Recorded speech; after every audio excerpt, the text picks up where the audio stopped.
Menstrual cycle. Menstrual या शब्दाचा अर्थ आहे मंथ. जी प्रोसेस दर महिन्याला रिपीट होते त्या प्रोसेसला आपण म्हणतो मेन्स्ट्रुअल सायकल. कुणामध्ये आहे ही प्रोसेस? तर प्रायमेट मध्ये मेन्स्ट्रुअल सायकल आहे. प्रायमेट मध्ये कोण येतात? ओल्ड वर्ल्ड मंकीज, एप आणि ह्यूमन फिमेल यांच्यामध्ये मेन्स्ट्रुअल सायकलची प्रोसेस आहे. म्हणजे हे सायक्लिक चेंजेस दर महिन्याला रिपीट होणारे आहेत. अदर मॅमल्सच्या बाबतीत काय सांगता येईल?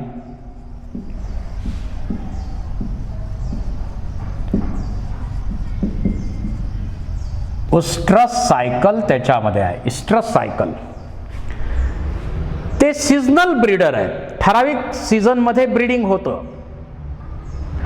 आपण पाहतो जनरली डॉगचं ब्रीडिंग कधी होत आहे, काऊ ब्रीडिंग कधी होत आहे. समजा एखाद्या मॅमल मध्ये दर वर्षाला एकदा ब्रीडिंग होणार असेल तर त्यांच्यामध्ये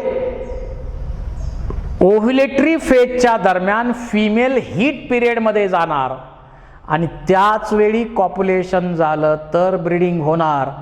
अदरवाईज राहिलेला वर्षाचा जो ड्युरेशन असेल त्या दरम्यान ब्रीडिंग होत नाही. म्हणजे फर्टिलायझेशनचे चान्सेस एका वर्षाचं सायकल असेल तर एकच चान्स एका वर्षात असतो.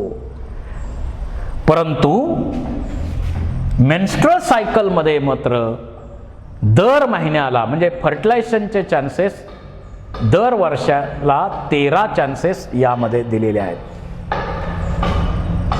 13 चान्सेस आहेत. जर आपण हे सायकल 28 to 29 डेजचं गृहीत धरलं, 28 ते 29 दिवसाचं हे सायकल आपण गृहीत धरलं,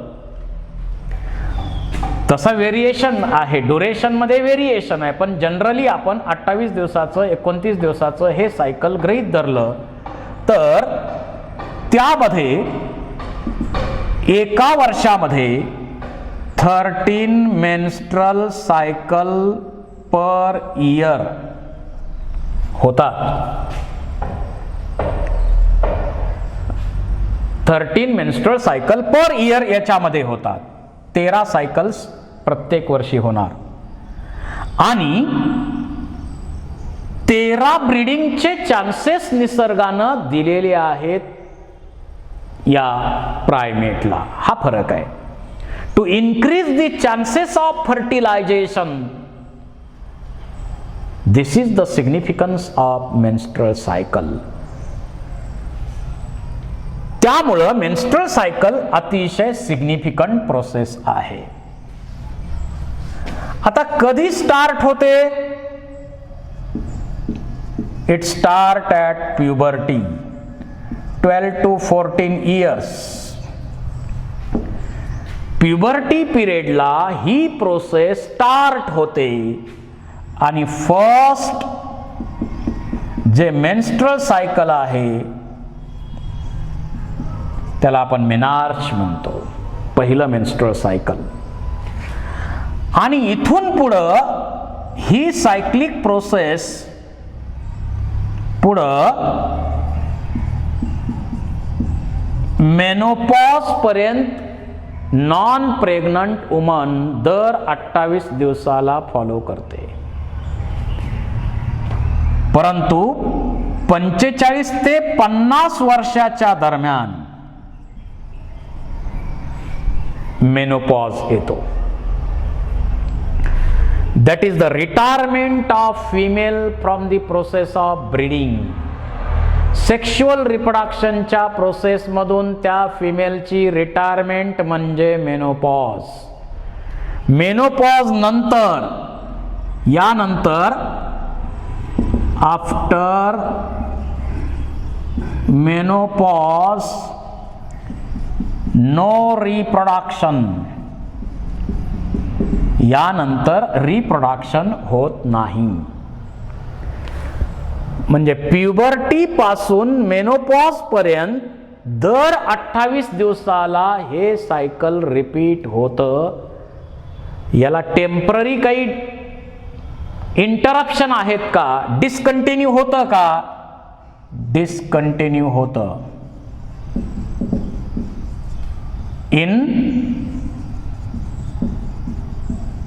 प्रेग्नन्सी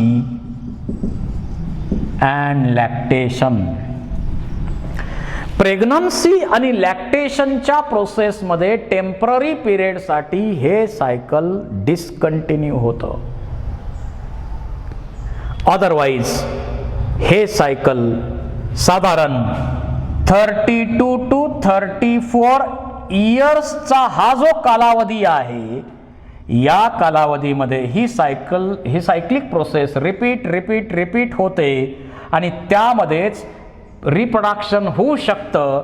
म्हणून या एजला रिप्रोडक्टिव्ह एज आपण गृहीत धरतो. जे काही रिप्रोडक्शन व्हायचंय ते याच 32 ते 34 वर्षांच्या दरम्यान होणार. मेनोपॉज नंतर त्या फिमेलला अपत्य होणार नाही.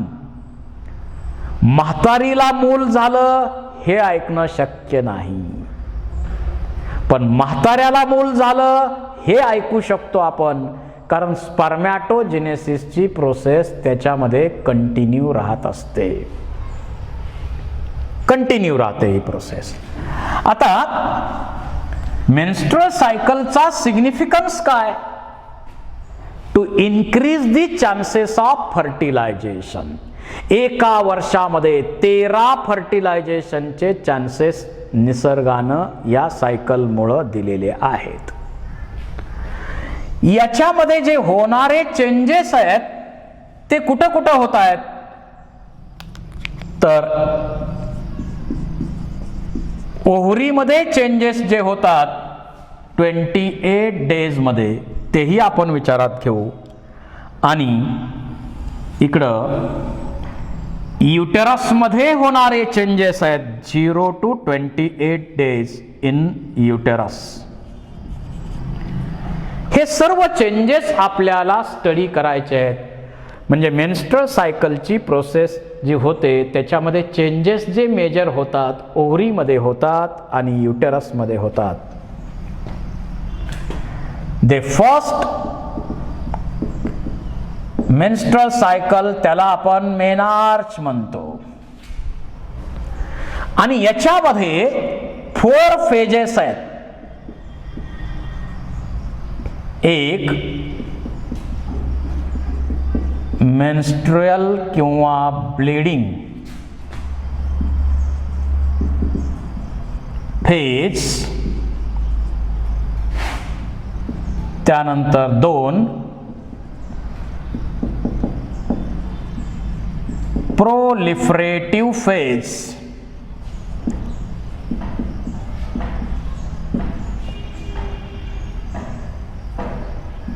ओव्युलेटरी फेज आणि post ovulatory phase. So this cycle is divided into 4 major phases. Menstrual किंवा bleeding phase की जी phase 3 to 5 days एवढा ड्युरेशन आहे. या फेजचा 6 to 13 day of menstrual cycle. या फेजचा आहे 14th day of menstrual cycle आणि 15 to 27 डेज किंवा 15 to 28 डेज हा ड्युरेशन प्रत्येक फेजचा आहे. आता या काळामध्ये या प्रत्येक फेजमध्ये चेंजेस ओव्हरीमध्ये कोणकोणते होतात आणि युटरसमध्ये कोणकोणते होतात त्याचा आपण आता स्टडी करू. सुरुवात, ब्लीडिंग फेज. जर फर्टिलायझेशन झालं नाही, if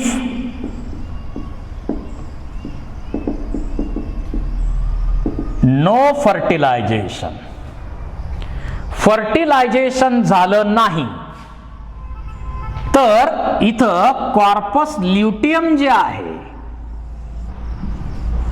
yellow secretory temporary endocrine Gland आहे, ते कॉर्पस ल्युटियम काय होतं, डिजनरेट होतं आणि त्याच्यापासून बनतो व्हाईट स्कार, त्याला आपण म्हणतो corpus albicans.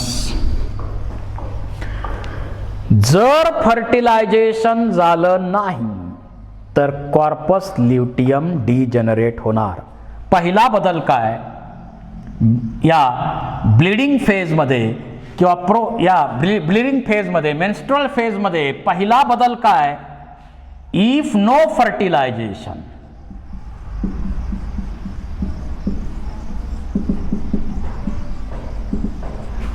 Corpus luteum degenerate into corpus albicans. त्यामुळं काय होतंय, level of progesterone and estrogen fall down. Progesterone आणि इस्ट्रोजनची लेवल फॉल डाऊन होते आणि त्याच्यामुळं हा जो एंडोमेट्रियम आहे, या एंडोमेट्रियम मध्ये सुद्धा, एंडोमेट्रियम मध्ये हा स्ट्रॅटम बेसालिस आहे, तो स्थिर आहे एंडोमेट्रियमचा लेयर. आणि याच्यानंतर इथं जो तयार होतो निघून जातो, या दुसरा लेयर आहे एंडोमेट्रियमचा,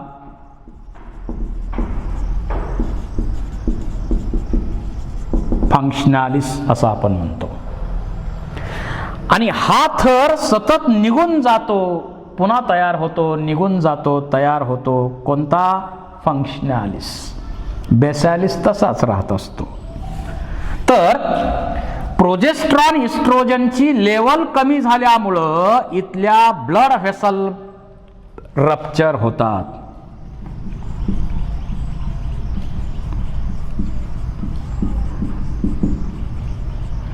अँड ब्लीडिंग स्टार्ट होतं. हे साधारण 45 ml याच्या दरम्यान ब्लीडिंग होत असतं. 45 ml च्या आसपास हे ब्लीडिंग होतं, वजायनामधून हे ब्लीडिंग होतं. आणि या ब्लीडिंग मध्ये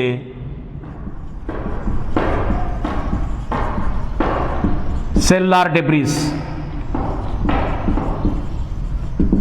अनफर्टिलाइज्ड ओहम आणि ब्लड याचा डिस्चार्ज केला जातो.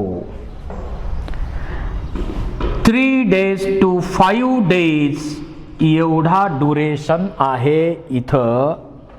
3 days to 5 days असा ड्युरेशन आहे. या युटेरसमध्ये हे चेंजेस होतात. आता लेवल कुणाची कमी आहे, प्रोजेस्ट्रॉन इस्ट्रोजनची लेवल कमी आहे. याच दरम्यान आता ओव्हरीमध्ये काय घडतंय, in ovary low level of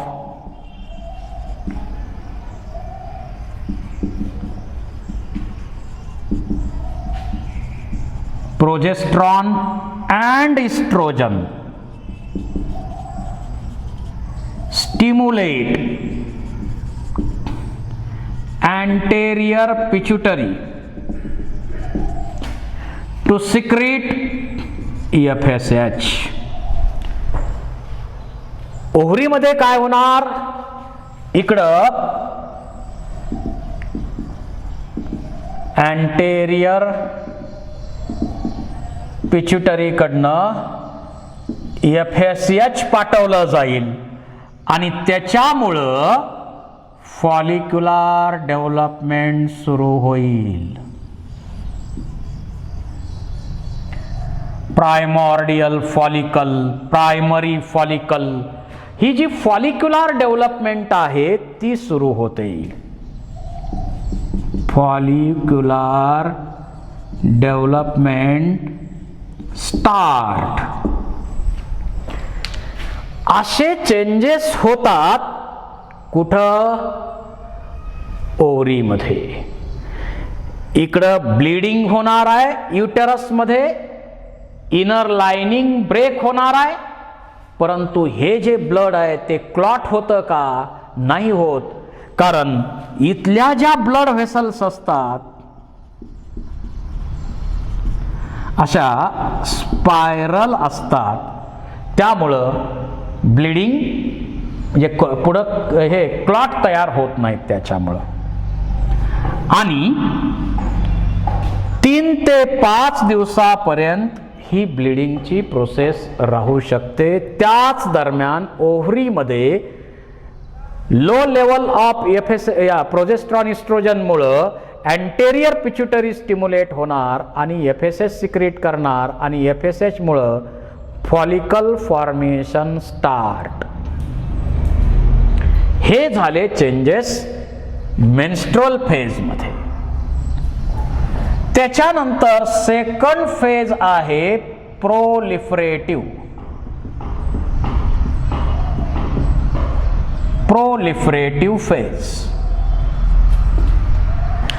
आता प्रोलिफरेटिव्ह फेजचा जो ड्युरेशन आहे ते 6व्या दिवसापासून 13व्या दिवसापर्यंत आहे. आता फॉलिकल डेव्हलपमेंट सुरू झाली. फॉलिकल डेव्हलपमेंट सुरू झाल्यानंतर इथं काय होणार आहे त्याचे चेंजेस आपण इथं मेन्शन करू.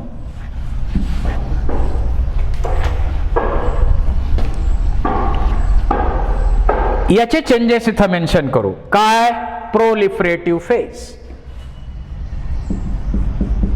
फॉलिक्युलर डेव्हलपमेंट स्टार्ट झालेली आहे.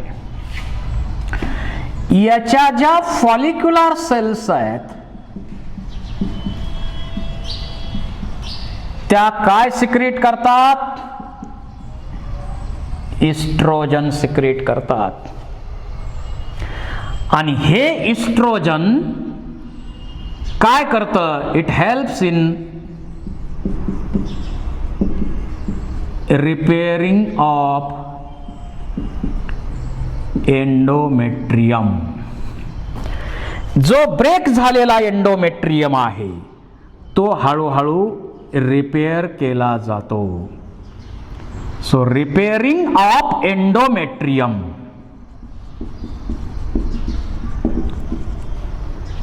ही प्रोसेस होते कुठं, युटेरस मध्ये.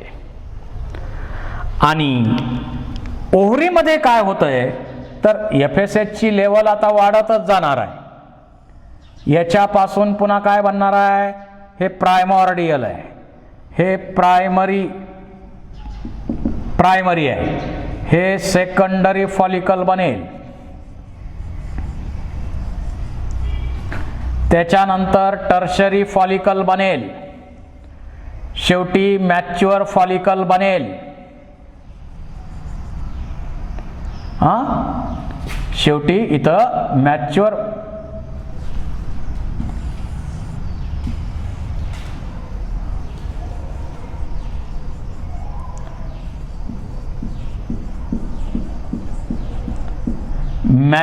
फॉलिकल इथं 13 डे काढायचं आहे ना आपल्याला, तर इथंच दाखवावं लागेल ते.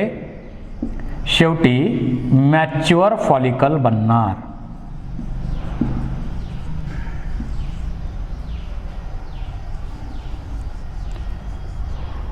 आपल्या लेयर्स काही मी आता सगळे दाखवत बसत नाही, तर मॅच्युअर फॉलिकल बनतं. इकडं मॅच्युअर फॉलिकल बनणार आहे. आता इथं इस्ट्रोजनची लेवल आणि प्रोजेस्ट्रॉनची लेवल, सगळ्या हार्मोनची लेवल आपण शेवटी विचारात घेऊ. इस्ट्रोजनची लेवल वाढत वाढत वाढत जाणार आहे आणि एंडोमेट्रियम रिपेअर करणार, म्हणून इस्ट्रोजनला आपण रिपेअरिंग हार्मोन पण म्हणू शकतो.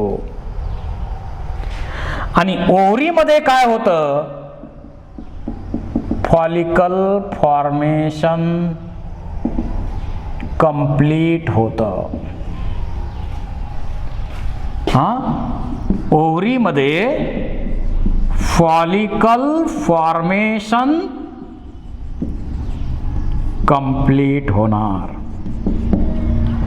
मॅच्युअर फॉलिकल तयार होणार, ग्राफियन फॉलिकल तयार होणार. FSH ची लेवल आणखी जास्तच वाढत जाईल. पण आता इथं 13th डेला, 13th डेच्या दरम्यान काय होतं, आता थर्ड फेज आपण विचारात घेऊ. ओव्ह्युलेटरी फेज.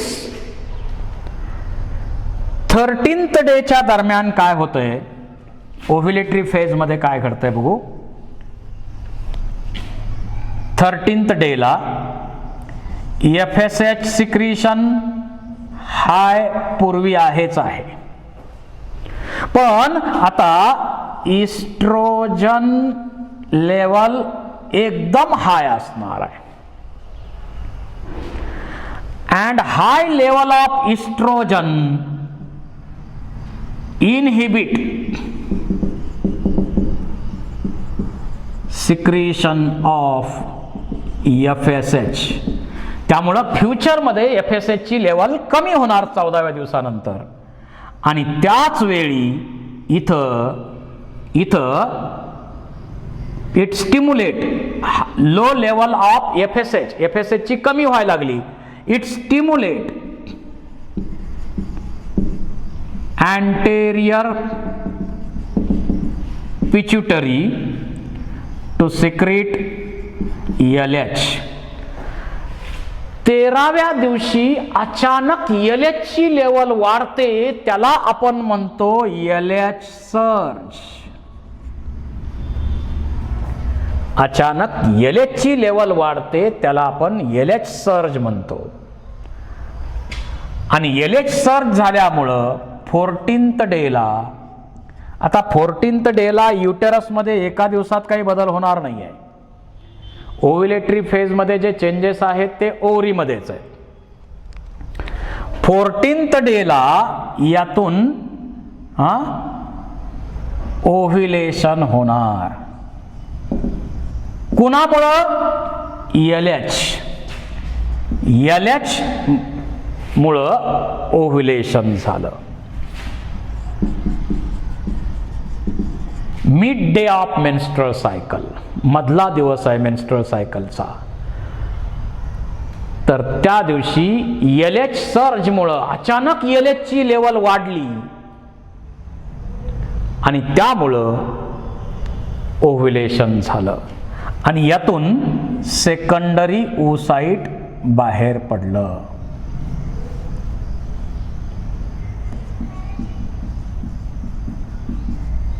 सेकंडरी ओसाइट बाहेर पडतं ॲब्डॉमेन मध्ये. ॲब्डॉमेन मधून फिमरी कॅच करणार आहे आणि त्याच्यानंतर राहिलेलं जे एम्प्टी फॉलिकल आहे, हे एम्प्टी फॉलिकल आहे. ओव्ह्युलेशन झालं. आता राहिलेलं जे एम्प्टी फॉलिकल आहे त्याच्यामध्ये सुरुवातीला रेड स्पॉट आहे, ब्लड स्पॉट आहे, त्याला आपण म्हणतो कॉर्पस.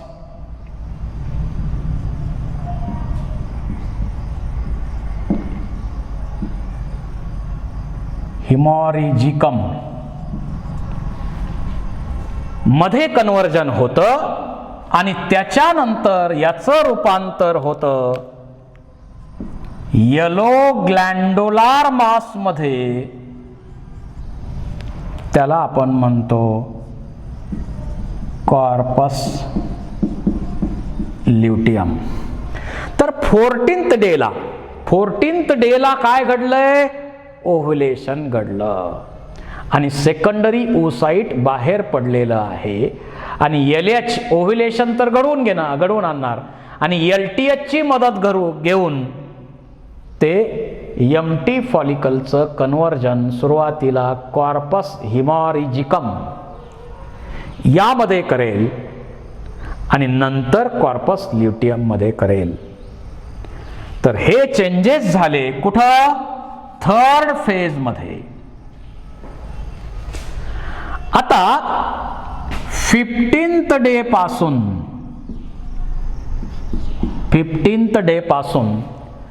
आता काय झालेलं आहे? तर कॉर्पस ल्युटियम तयार होऊ लागलंय.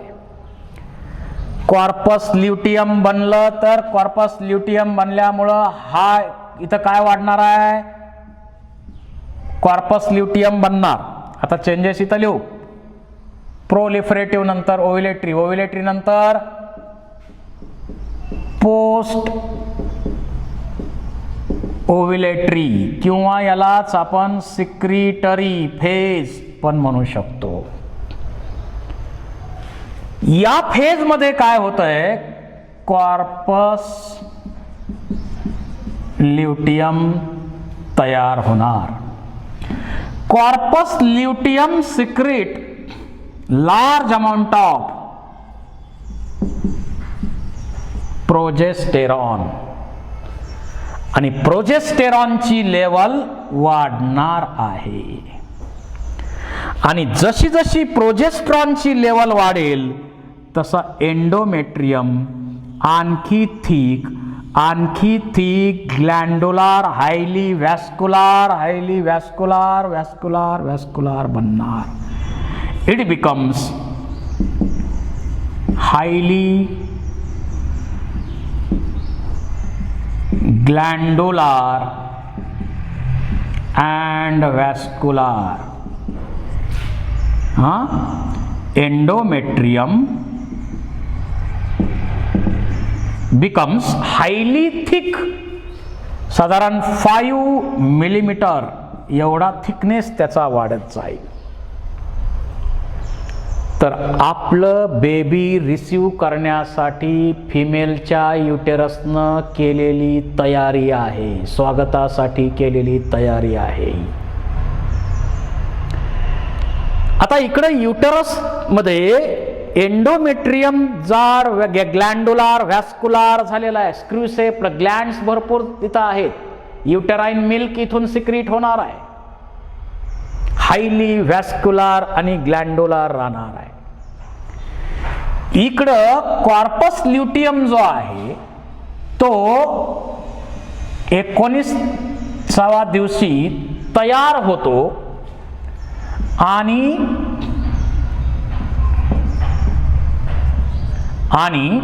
21व्या दिवशी फुल्ली मॅच्युअर होत असतो आणि त्याच्यामधून मोठ्या प्रमाणावर प्रोजेस्टेरॉन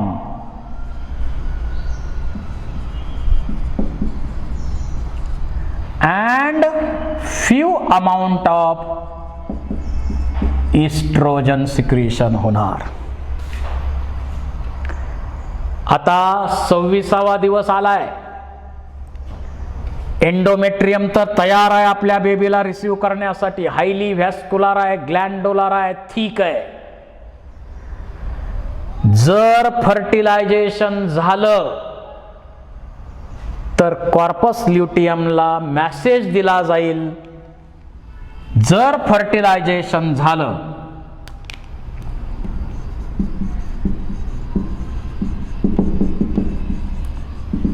तर कॉर्पस ल्युटियम